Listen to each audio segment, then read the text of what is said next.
Welcome back to the Juliana and Brooklyn show. Now give it up for my co-host, Brooklyn. Say hi, Brooklyn. Hello, everybody, and welcome to the 5th episode of the Juliana and Brooklyn show. We are so excited to be sitting down and talking to you guys today because we have lots of stories to tell, do we not, Juliana? Oh, yes, we do, Brooklyn. Don't you worry, girl.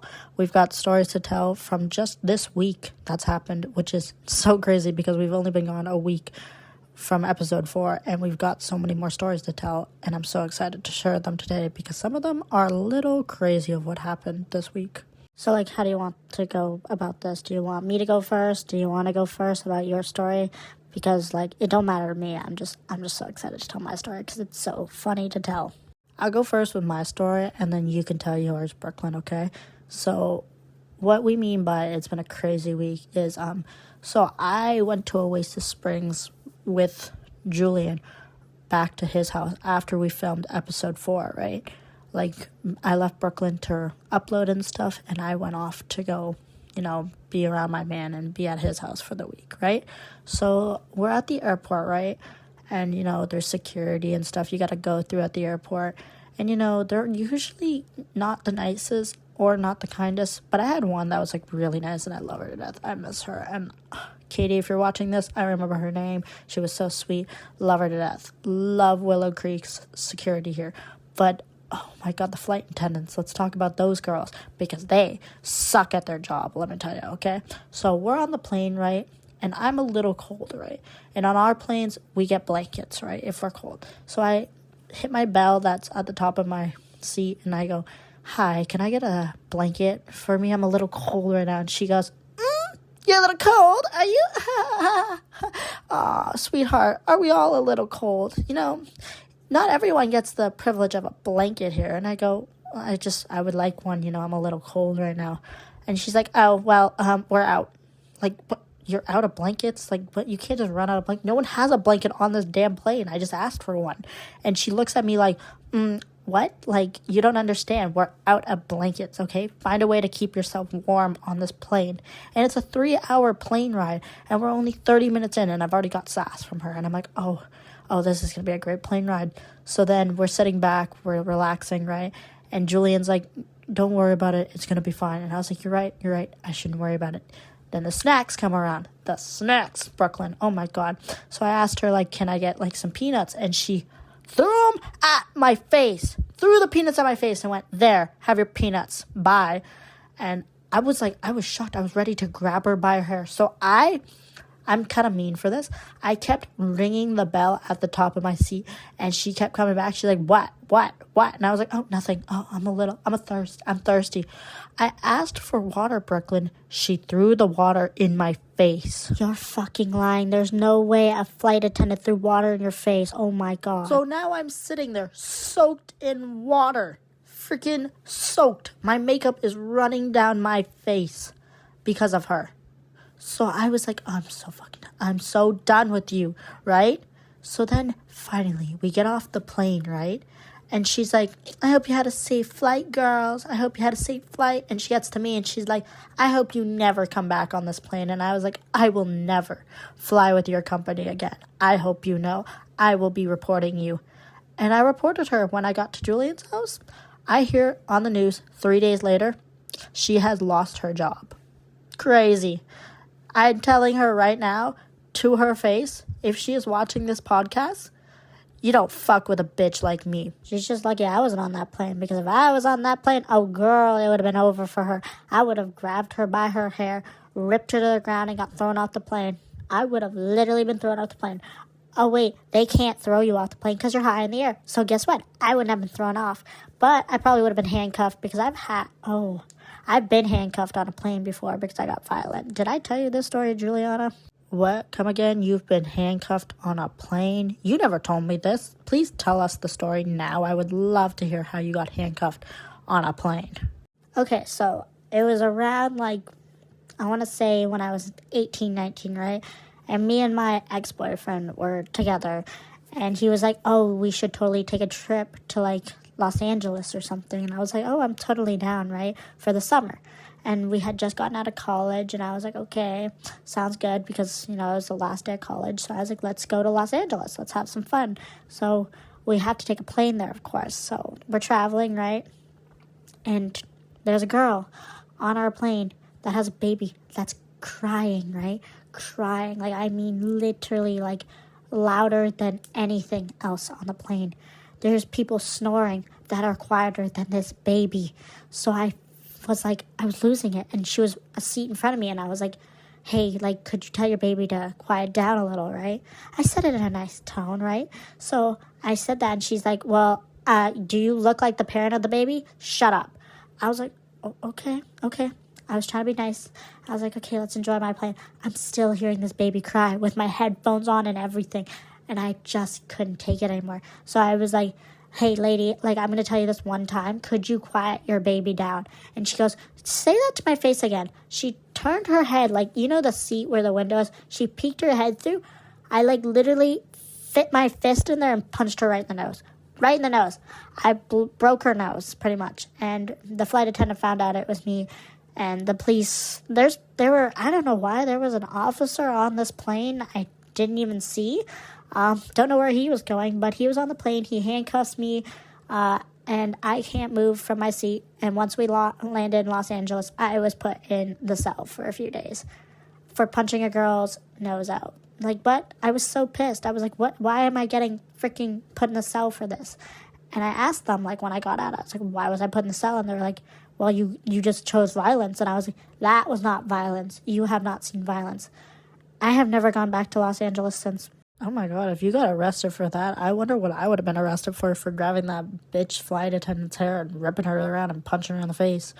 But anyways, why don't you tell the story of what happened this week when I wasn't at home? Because you had the most crazy experience this week when I was not at home. Oh, hell yeah, I had one hell of a week. Oh my God, it's been crazy. So Juliana left, right? The day she left, I'm laying in bed chilling, right? Watching TikToks, enjoying myself, listening to music, and I get a random phone call from a number I've never seen, and I'm like, who the hell's calling me? So I pick up, and I'm like, hello? And this person's voice over the phone I recognized. He's like, hey, Brooklyn. And I'm like, oh my God, it's my ex-boyfriend who literally tried to stab me with a knife when we were together. That's a whole different story. Anyways, he calls me. He's like, hey, Brooklyn, I'm in Newcrest. Where are you? And I go, excuse me? You are in where? He goes, I'm in Newcrest. Where's your house located? I go, excuse me, creep, whatever the fuck you are trying to do, go away. Don't call me ever again, right? So I hang up the phone. That was the creepiest thing ever. I was like, nope, not answering the phone again, ever again. He called me about 6-7 other times, and I didn't answer once, right? So like an hour or two goes by, right?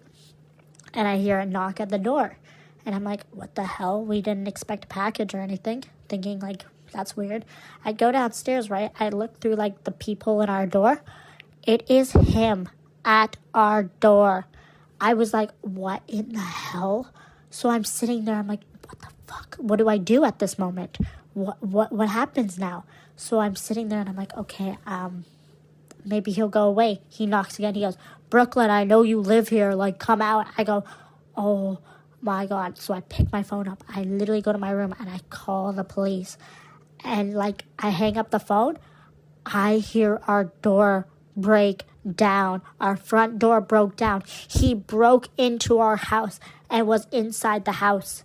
At that moment, I had to lock my bedroom door, because my room is literally right there, right by the kitchen. And I'm like, oh, fucking hell. So I have to hide and be quiet under my bed. He was in our house, Juliana. It was the scariest moment in my life. No, because I remember coming home and being like, Brooklyn, why is our door a different color? It's black now. It was white before. And I was like, Brooklyn, why is our door different looking? And Brooklyn explains this story to me. And I went, oh my God, that is insane. So now, me and Brooklyn have a camera in our front door so we can see who comes in our door and who comes out of it and who's at the door. And we also have 911 on speed dial now, because that is the scariest crap I have ever heard. And that's not even the scariest part. Is literally I was hiding under my bed thinking, oh my God, the police gotta get here now, right?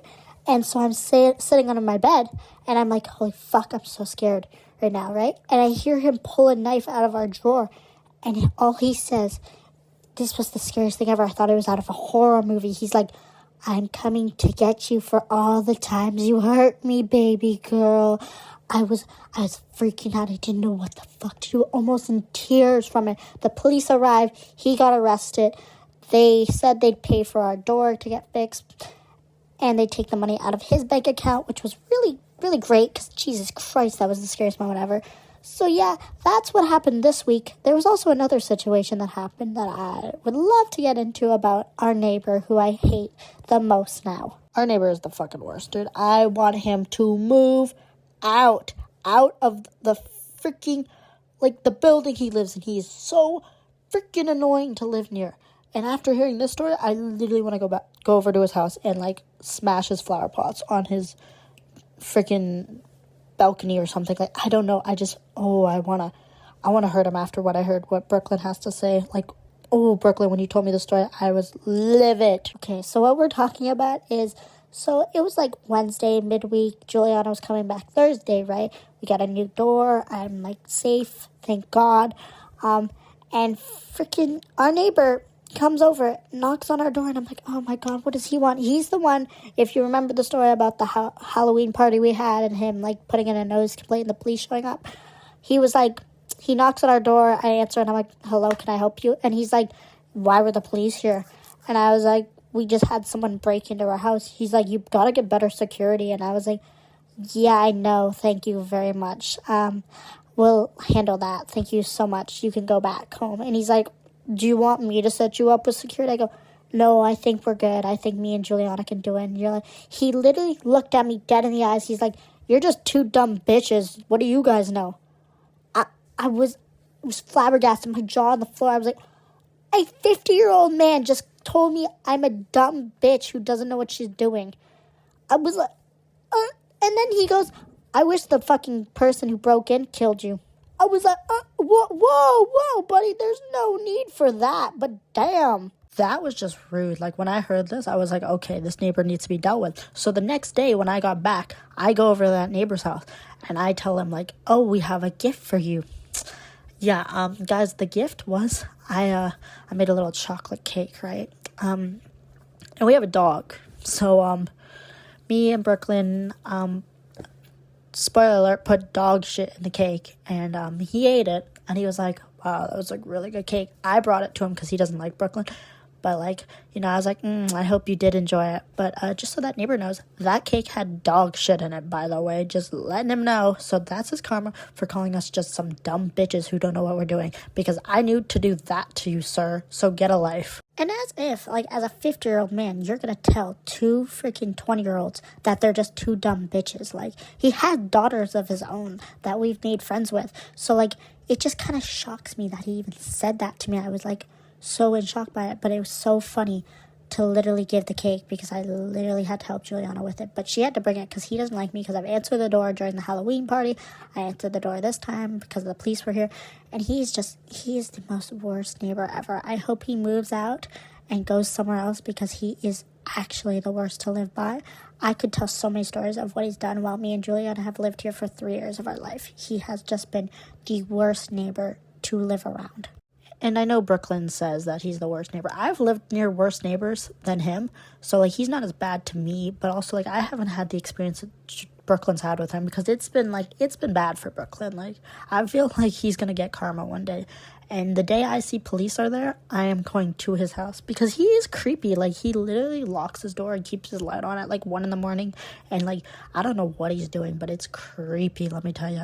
So, yeah, we just don't like our neighbor, and I definitely don't like his attitude that he gave, because, like, when I was giving him the cake, he was like, this cake, it's good, what you make it out of? And I had to tell him, like, some random stuff, like, oh, I made it from, like, homemade, you know. He's like, is there a special ingredient here? I go, yeah, it's made with love, because, you know, you wanted to help us with security, but we're good, don't worry, I heard all about it. And he's like, oh, I never meant to call you guys dumb bitches. I was in a mood, and I was like, oh, it's okay, you know, just being nice and stuff. Yeah, there was dog shit in that cake. So, yeah, I hope he eats that all night and he throws up the next morning, because it would be so funny to hear what he has to say about it. And, like, don't get me wrong, there are some nice neighbors in Newcrest. But, like, that one neighbor we have, I'm just so done with him. He's 50 years old, lives by himself. His daughters have moved out of his house because he was abusive, we heard. And he's annoying and yells a lot and snores loud. Like, he's just the worst. Like, the house party we were having was so fun. And this year, we're throwing another one. And if he dares come to complain, he can either join the party or he can go move somewhere else. But I'm hoping this summer he moves because, you know, he is not liked by many neighbors of ours. I had one experience with him, and it was when Julian was here. We were home alone. You were out with some of your friends from high school and stuff, and he came to the door, and he knocked, and he's like, oh, there's a package at your door. I wasn't thinking about it because I forgot you were getting a package that day. And he was like, well, you should really pick up your packages. It can get stolen. And I was like, oh, thank you so much. And he's like, yeah, whatever, bitch. And I was like, oh, okay, like, whatever. And he walked away and went back to his house. And I was like, okay. And Julian asked me, he's like, who's that guy? And I was like, that's our neighbor, the one we freaking hate the most. And I was like, Julian, he was the one who called the police at the Halloween party. And then he remembered who it was. But, like, oh, my God, this week has been terrible, dude. And I hope next week is better. And I hope we have more stories to tell because, like, right now, these stories we told today were freaking crazy and so stupid. Like, I will never go on another Willow Creek flight with freaking Willow Creek Newcrest. My bad. Newcrest flight with that airline that I was flying with. I'm not going to say the airline because it's rude, but, like, I won't be flying to Oasis with that airline anymore because it is just too much to handle. And, like, I've never had that experience with that flight attendant. I guess she was new or something, but I hear she lost her job, which is perfect for me. So maybe I can fly with them. Maybe I can't because I'm hated by them. Who knows? Yeah, and the next time that neighbor comes back, either this week or next week or whatever week he comes back, I'm putting something on our door saying that he's not allowed near our house. Or I will call the police if he steps foot on our house because he is not welcomed. And now we have a camera that we can talk into. It's like one of those doorbell ones. So, like, if he comes over, I don't have to answer the door. I can just talk through my phone, which is so great because now I don't have to go face-to-face with him because he is so annoying and so gross. But anyways, I feel like that's a good place to end this episode. These were some crazy stories, and I'm so happy we got to sit down and talk about them because they have been boiling up inside of me, and I can't wait for next week when we tell more stories. But I hope you guys enjoyed this episode. Do you have anything to say, Juliana, before we end the episode? No, I think we've told enough stories, and I hope you guys enjoyed this episode on our podcast, The Juliana Brooklyn Show. Please don't forget to comment, like, and subscribe to our channel. And please let us know if there's any stories you'd like to hear about or any experiences you would like to hear about on the podcast. Thank you so much for watching.